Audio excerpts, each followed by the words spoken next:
Champion trophy cricket தொடர் இன்று ஆரம்பமாகிறது. முதல் போட்டியில் பாகிஸ்தான், நியூசிலாந்து மோதுகின்றன.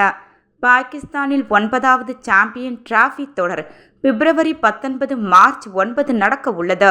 ஒருநாள் போட்டி ரேங்கிங் பட்டியலில் டாப் 8 அணிகள் களம் காண்கின்றன.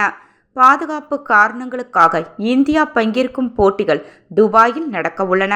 முன்பு மினி உலக கோப்பை என அழைக்கப்படும் இத்தொடர் 8 ஆண்டுகளுக்கு பின் மீண்டும் நடக்க உள்ளது.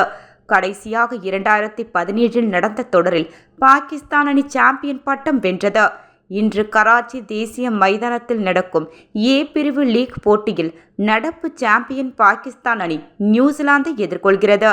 சொந்த மண்ணில் களமிறங்கும் பாகிஸ்தான் அணியின் பேட்டிங் பலமாக உள்ளது. இந்திய அணி ஏ பிரிவில் இடம் பெற்றுள்ளது. சமீபத்திய இங்கிலாந்துக்கு எதிரான ஒருநாள் தொடரை முழுமையாக வென்ற உற்சாகத்தில் உள்ளது. இத்தொடரில் சதமடித்த கேப்டன் ரோஹித் சர்மா அரை சதம் விளாசிய கோலி பார்மை மீட்டது நல்ல விஷயம்.